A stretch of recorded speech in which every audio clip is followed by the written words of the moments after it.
ঈদের 2 দিনে 4 লক্ষ চামড়া সংগ্রহ করা হয়েছে বলে জানিয়েছেন বাংলাদেশ টেনার্স অ্যাসোসিয়েশনের সংশ্লিষ্টরা। চামড়ার বিকল্প পণ্য তৈরির কারণে চাহিদা এবং দরপতন হয়েছে বলেও মনে করে সংগঠনটি।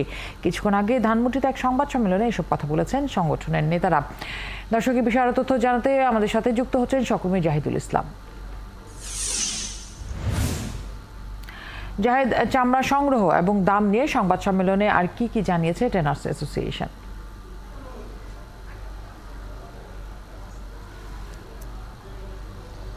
পাহানা টেনার্স অ্যাসোসিয়েশন যেমনটি জানিয়েছে যে ঈদের দিন এবং গতকাল পর্যন্ত তারা সরাসরি 4 লক্ষ পিস চামড়া সংগ্রহ করেছে, যেটি লবণ ছাড়া। তবে তারা যেমনটি বলছে, টেনার্স অ্যাসোসিয়েশন মোটামুটি চামড়া সংগ্রহ করে থাকে লবণ দেওয়া চামড়া। সেই হিসেবে তারা বলছেন যে সারা বাংলাদেশে প্রায় 1 কোটি পশু জবাই হয়েছে। এর ভিতরে তারা যেমনটি বলেছে যে প্রশাসনের উদ্যোগে ঢাকার বাইরের চামড়া ঢাকায় আসতে দেওয়া না দেওয়াতে সারা দেশের বিভিন্ন জেলাতে প্রায় 80 লক্ষ পশুর চামড়া লবণ দেওয়া হয়েছে এবং ঢাকার মাঝখানে চামড়া লবণ দেওয়া হয়েছে 10 লাখ। তারা যেমনটি বলছে সব মিলিয়ে প্রায় 90 লাখ পিস পশুর চামড়ায় লবণ দেওয়া হয়েছে। তারা যেমনটি বলছেন যে তাদের লক্ষ্যমাত্রা রয়েছে 90 থেকে 80 লাখ পিস চামড়া। সেই হিসেবে তারা যেমনটি বলছেন যে তাদের যে লক্ষ্যমাত্রাটি রয়েছে সেটি কিন্তু তারা এবার পূরণ করতে পারবেন। তারা যেমনটি বলছেন যে এবার বাণিজ্য মন্ত্রণালয় চামড়ার যে বাজারটি সেটি মনিটরিং করছে, চামড়া সংরক্ষণ এবং ব্যবস্থাপনা পরিবহন বিষয়টিও তারা মনিটরিং করছে। শুধু বাণিজ্য মন্ত্রণালয় নয়, এছাড়া বিভিন্ন জেলা প্রশাসক, পুলিশ প্রশাসন থেকে সব সরকারি যে সংস্থাগুলো আছে বা প্রতিষ্ঠানগুলো আছে সবাই কিন্তু এবার চামড়া সংরক্ষণ ব্যবস্থাপনা এবং কোথাও কোনো অনিয়ম থাকলে সেটি দেখার জন্য যে মনিটরিং সেল গঠন করেছে, যার কারণে এবার তারা যেমনটি টেনার্স অ্যাসোসিয়েশন যেমনটি বলছে যে এবার চামড়া সংরক্ষণ মোটামুটি ভালো হয়েছে। অর্থাৎ তারা যেমনটি বলছেন যে অন্যান্য বছর অদক্ষতার কারণে বা মৌসুমি ব্যবসায়ের অনেক সময় না জেনেই লবণ ছাড়া চামড়াকে ঢাকায় নিয়ে আসতো।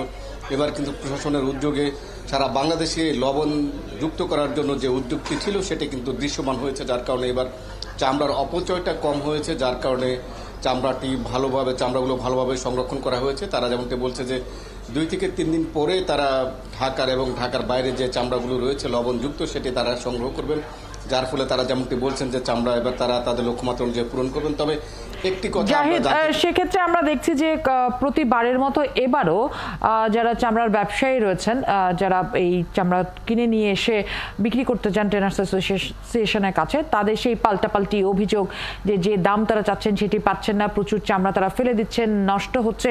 এই অভিযোগের বাইরে তো যাওয়া গেল না।